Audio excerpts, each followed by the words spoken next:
Welcome back to the Run the Numbers podcast. It's your boy, CJ, and we got something exciting, a first of sorts. So, back in college, I spent hours and hours and hours reading Bill Simmons' Grantland Mailbags. This was before he was at the Ringer, and Drew Magary's stuff on Deadspin. He would do this thing called Fun Bag, and I would just die laughing. I would usually read it on the T in Boston on my way to this gym that I worked at downtown. And I practically memorized everything that these guys wrote. And then I would go and recite what I had learned. And by that, I mean all the funny jokes to my roommates like they were scripture. And honestly, that's how I think about all of you listening and reading my stuff at Mostly Metrics. You're my roommates. My wife hates when I call her my roommate. And we've been missing something, a mailbag of our own. So I want to change that. So starting now, we're doing this once a month. And if you've got a banger of a question, just comment on Spotify or Apple. So you can write something nice about me or you can comment, one or the other. So banger of a question, please give it to us. First one. You ask CFOs on every podcast for one thing they've messed up in their careers. Your turn. Give us a screw up. Matthew from Colorado. Thanks, Matthew. All right. So I was in Zug, Switzerland on a business trip. And so we would go there just about every quarter because our company was domiciled abroad for strategic reasons, which you can read between the lines. We basically paid zero taxes. And so I was habitually invited as a comfort blanket of sorts, like a junior lackey to build slides if anything came up before the board meeting, which was kind of like an exercise in futility in and of itself. Like the slides are kind of worthless because the company was majority founder owned and they never made it past slide 4 in these things before like veering off into parts unknown. Nonetheless, so like cattle, we would board this Swiss Air red eye from Boston to Zurich. And me and my distinguished colleague, Brez, we used to call him Bud Light Brez, we had this ritual where we would down exactly 3 to 7 pints before boarding. And we'd camp out at this dumpy little restaurant, anyone who's been to Logan Airport and the international terminal, called Durgan's Pub. And it smelt like stale milk. Yeah, yuck. And so we would consume just enough to lull our bodies into submission at like 8:30 p.m. Eastern. That's when it took off. So we could like half sleep in coach with like no leg room and then arrive extremely dehydrated in the Nordics. And so we'd get there in the morning and we'd roll straight into a full day of meetings, which was absolutely miserable. It's like, hey, welcome, no shower. Now go sit in a conference room with no AC, by the way, in the summer, because they don't really have air conditioning for some reason in some of these European countries during the summer. Now it's time to do work with no sleep. And so I got this second win in the evening because of the jet lag and all. And we have this hour and a half break before a team dinner where some of the execs are going to be in attendance. And I decided to go for a run to try to reclaim my humanity after that flight. And fun fact about me, guys, I have a terrible sense of direction, like horrible. Like I get lost in mall parking lots, like that bad, which I guess to my defense, some of those can be rather expansive depending on what mall you're visiting. And fast forward an hour later, and I'm somewhere between an industrial park and a cow pasture with no idea how to get back and like basically no cell phone service. And so I keep jogging for like another 20 minutes and I'm just getting more and more anxious. And I'm also tired. And I try to summon Uber, like I give up. And keep in mind, it was like 2016 and there were like 2 Ubers in the entire country of Switzerland. And I finally wrangle one and I get back to the hotel. Except it's the wrong hotel. So apparently there were 2 hotels with the same Swiss German 0-syllable name. And so here I go again, sweaty and tired, trying to hail the only Uber in Zug, which is like halfway across the canton by now. They call them cantons there, so official. So by the time I roll into dinner, sporting a sweat-soaked blazer, everyone there is on dessert. I think it was Karak, like this tart-like pastry with chocolate ganache, often filled with green icing or fondant. And I regaled them with my trek, which exactly no one seemed to find funny, merely just puzzling, like, whoa, what the fuck? And they look at me like, oh, you didn't know there were 2 Hotel Lowen am See Zug in town? Okay, Barry, go choke on your Karak. Then I went to bed. The end. Today's podcast is brought to you by Zenskar. Are you still operating like it's 2015? Data entry, spreadsheet calculations, and waiting for developers? A lot has changed, amigos. It's time to catch up. Zenskar is an AI-powered order-to-cash platform. Imagine having an extra pair of hands in your finance team. Sending a credit note? Done. Creating a report? It's in your inbox already. Wondering why your collections fell? Here are potential reasons why. Zenskar AI does all the heavy lifting for you so you can focus on what matters. Your customers demand flexible pricing options. Your sales team throws in custom terms to close deals. Traditional platforms force you to manual fixes, spreadsheets, or developers. On Zenskar, everything is on autopilot. Just send your contracts and usage to the platform. It automates everything downstream: billing, revenue recognition, collections, and SaaS metrics. It is everything you need to scale smarter without losing control, so you can do more with less. The best part, it works as an extension of your team. Hands-on support at every step of the migration, implementation, and beyond. Ready to leave behind the manual mayhem? I know I am. Step into the future of finance today. Visit zenskar.com/RTN and book a demo. That is ZENSKAR.com/RTN. ZENSKR.com/RTN. Check it out in the show notes and book a demo. Woo! Next one. OnlyFans is rumored to be discussing a sale at around $8 billion. What's your take? Over or undervalued? Lewis from Minnesota. So, if I trouble you to put the feet pics and not suitable for work content aside for a sec, this business is absolutely ripping. No matter how you slice it, marketplace or social media comps, $8 billion would be an absolute bargain. So in 2023, OnlyFans did $1.3 billion in revenue. Yes, revenue, not GMV. Revenue. And that represented year-on-year growth of 20% at scale. And in doing so, they produced an eye-watering $700 million in profits. And so the top valued marketplaces today, DoorDash, Zillow, Airbnb, they all trade between 5.5 and 6x forward revenues. So the next 12 months revenues. The median trades at less than that, like less than 3x forward revenues. So if you were to extrapolate OnlyFans growth out and assuming in mid 2025, they would be approaching 2 billion because that was a 2023 revenue number and they were growing at 20%. They'd be selling for only 4x revenue. And given their cash flows, they'd be selling for something close to 8x profits. 8x profits. So if I were to put them up against social media giants, it's still a bargain. I did an analysis back in October. So we just did marketplaces. But even if you compare them to Snapchat, a Pinterest, a Meta, a Reddit, or a Bumble, I had them at minimally worth $8.5 billion. And that's real revenue. It's real margin. And it's real cash flows. And still half the investor class, they react like someone just offered them equity in like a haunted strip club. And that's the paradox. OnlyFans is the kind of revenue, retention, and cash flow that most B2C platforms would kill for, but it's still viewed like a punchline in some investor circles, despite having better margins than half the enterprise SaaS universe. So my perspective is if this deal gets done near that number, it's going to reset how people think about vice-adjacent platforms, like gambling, like adult entertainment. And so the infrastructure is sticky, the take rate is high, and the optionality is wide open if a buyer can reframe the brand. Next one, the tech stack survey you ran earlier this year showed like 80% of the market is still planning on spreadsheets. With that being said, what's the highest number of versions you ever got up to in an Excel planning model? Woo! So I actually just texted my team. I texted P Mac from the Veeam days. We got up to V147 of the operating plan. And this behemoth would take so long to open that we would click on the file before lunch. We would take 45 minutes to go get a meatball sub across town, and then we come back to see if this thing was still alive. It was over 200 megabytes, and it got the wheel of death like every fourth time. But forecast OpEx was still like 97% right most of the time, and revenue was always on point. But still, this thing was unwieldy, to say the least. This is a good one.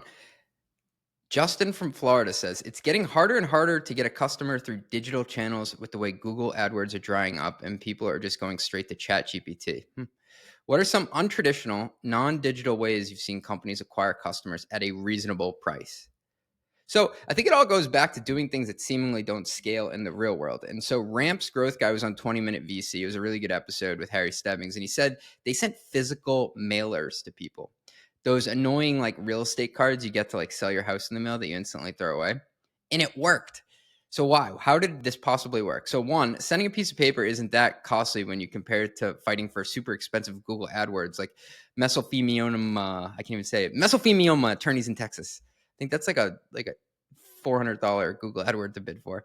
And two, there are still a ton of industries, especially family-owned ones, where checking the mail is actually more normal than checking email.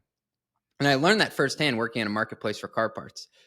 Your boy sold a lot of brake pads over the interweb. And so our return on Microsoft Bing ad spend was way better than Google because get this, the auto mechanics using the computers, they never went and updated their browsers to Chrome after buying their desktop. They just used whatever was pre-installed. They didn't think twice, which was Microsoft Edge. And so Bing is alive and well, my friends, in some industries. And at Parts Tech, we also found that we could get a marketing qualified lead in MQL for the price of a branded Yeti mug, like $70. And so needless to say, we became really, really big Yeti customers. So big, I once thought we were embroiled in like an elaborate redneck phishing scheme when I saw our 6-figure Q3 credit card bill. I was like, Doug, what is this? Did we get hacked? But it worked. And I found out we weren't alone in our industry when it came to creative, cost-effective CAC. I was actually having dinner with another auto tech CFO last week, and he said one of their best marketing campaigns to date, they would just randomly send pizzas to truck fleet headquarters. They were a software for truck fleets. And it would say, from your friends at company XYZ. And their BDRs would follow up with a call the next week to make sure that they got the pizza. Friendly convo to have. And boom, that's an easy way to kick off a convo. So pepperoni and brake pads, that's what pipelines are built on. And I think there's hope that reasonable customer acquisition costs still exist. You just have to get creative and think about what people want. Hell, I mean, like how many customers did Marlboro attract with those cool red leather jackets back in the day? Remember those? That's a high LTV to CAC up until the customer dies from cancer. But I don't think that's what the reader was asking here. Next one. How many companies do you think are, quote, default dead right now and just haven't checked their pulse yet? In 2021, Tiger Global invested in 315 startups. In the first 5 months alone, Tiger Global led or co-led deals totaling $10.5 billion and participated in rounds totaling a further $11.5 billion. So like at least that many. Just kidding. It all depends on what your definition of dead is. Like literally going to be wound down, far less, maybe 20% of that number. Lacework is the most notable name I can remember actually being wound down. Far more will be quietly sold for 40 cents on the dollar, the last fundraising dollar. To vultures, I mean professional opportunists, who can smash 7 firms in tangential spaces together to lever that puppy to the tilt and flip that cluster in 18 months for 1.5x MOM, 4.3x cash-on-cash returns. Thank you, debt. So yes, they are default dead from the perspective of their most recent investors, and probably in the eyes and pockets, honestly, of the employees who are underwater. They don't know it yet, which is what happens when you're 30 to 50 million in revenue. You're now growing at only 10%, and you had raised it 3 billion. That sucks. But I mean, hey, they're still pretty sweet assets to someone else who didn't make that footfall. What's the most cursed tab name you've ever seen in a shared financial model? Tyler from Massachusetts. It was, quote, Peter don't touch. It's like that meme of the guy sweating like, do I touch the red button or not? And a tangent, I was once in a Quiznos bathroom and I saw a sign that said employees must wash hands before returning to work. And then below that, someone had scribbled, especially you, Dale. This one's for you, Dale. What's one metric everyone pretends to understand but secretly misuses constantly? Rob from SF. Gross margin. Like literally no one outside of the finance team understands what goes on up there. And I say up there because it's at the top of the P&L for those who don't know. It's like one of those maps from like a pre-Christopher Columbus times where people thought that if you took your boat too far, you'd fall off the edge of the earth. That's gross margin to most. And people talk about like expanding gross margins and finding leverage in our operating model. Like they personally installed a fulcrum between revenue and OpEx. Like give me a break. So anytime someone makes a hand-wavy, buzzwordy reference to a section of the P&L, just run. Colin from SF asks, what's the most finance core moment of your career? I had to think about this a lot. Weekend print runs. I hate printing. It's happened way too many times for my liking, and I wasn't necessarily on a first-name basis with the guy at FedEx office in Boston's Back Bay, but he was certainly on a first-name basis with my dog Walter. He knew Walter really well. And sometimes I'd actually have to go into the physical office instead. That sucked. And there was this one project I got stuck on in Syracuse, New York. The only restaurant within 5 miles still open by the time we wrap most days was this disgusting Red Lobster. It was conveniently sandwiched between the Fairfield Inn that I was staying at. It was gross. And this like nondescript rug warehouse that was definitely like a money laundering scheme. And so I ate there alone at that Red Lobster far too many times than I care to admit. I digress. Oh, when I say ate there alone, I mean, not only was I not with someone from my team, I was like the only person in the Red Lobster. I should have like seen that bankruptcy coming and profited on it. But yeah. So for this project, I had to leave each Sunday night to get there in time for an 8 a.m. start on Monday, which was horrible. And the partner I was working with wasn't done with the deck we were walking the client through until Saturday morning, which meant I had to lug my hungover corpse from Friday night back into the office on Saturday afternoon to battle the printer. I was like 24 at the time. and I can still feel it. The office was pushing like 100 degrees. It was July. Sunbeams scorched through the magnifying glass windows on the 9th floor. And they would turn down the AC over the weekend and make to like save a few bucks on energy. And meanwhile, this industrial grade printer would blast heat like an Ecuadorian summer.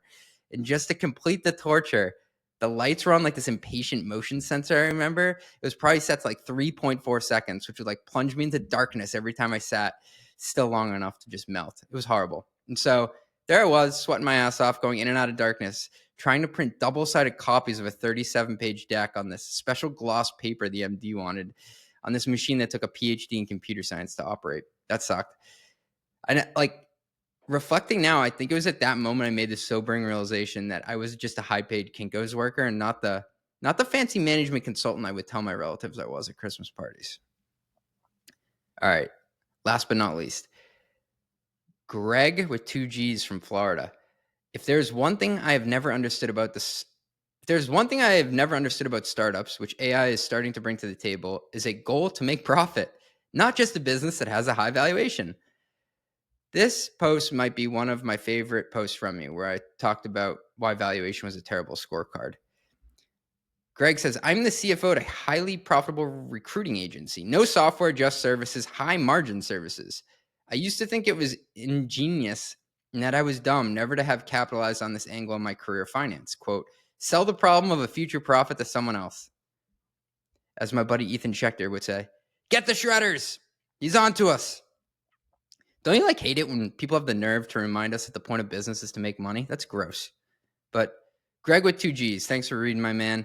I love that our audience is not just tech folks. There's real value in having a diversity of experiences. And he's right. It reminds me of my favorite scene from Silicon Valley where Russ Hanneman is telling Richard, like, no, you don't. Why would you want to make revenue? Like, once you make revenue, there are real expectations here. You want to go without making revenue for as long as possible. That way you can make up whatever valuation you think you should be. And he's right, because once you do have revenue or profits, like you have to be scored against something, especially profits. And so this is kind of like a microcosm of that. 6 months before we sold my last company, we were thinking of going to payments, and it was going to be a slog, right? And it was going to be an extremely valuable layer if we could do it to stack on our existing infrastructure, but it would take a while, and we didn't have the capabilities yet in-house to do it.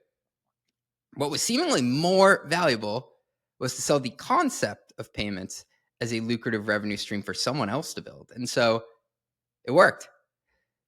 This, like I said, it's a microcosm of a larger structural issue. I call it the next buyer's theorem. It's what will the next person want to see or believe to find this valuable. And so Ben Stansel, he writes a really great newsletter on Substack. I think it's called Ben's Substack. He said, to the venture capitalist and often to the startup itself, profit is a means to another end, a blockbuster IPO or a big acquisition. Though the point of that is still to make money, it's to make a bunch of money all at once instead of a little bit every quarter. In other words, despite the lofty language that people use to talk about Silicon Valley and its ambitions to build enduring companies, very few startups are, or even aspire to be, businesses that make money. Instead, they are assets that are meant to be sold. Wow. So ask yourself, are you running an asset or a business? Know the game you're playing. They're not always the same, and neither should be the way you run them. Folks, that is our inaugural mailbag. I hope it did Bill Simmons and Drew Magary justice there. I had a ton of fun. Writing this, recording it. If you could give me 5 stars, I think I'm at 99 5 stars on Spotify. I just need you. You can be the one to get me over 100. And we're nearing 50 on Apple. So if you could smash that. If you're on YouTube, it shocks me how many people want to see my ugly mug on YouTube when I do these. But thank you so much. If you could if you could subscribe and like, I think that's what they say. Do that. Peace.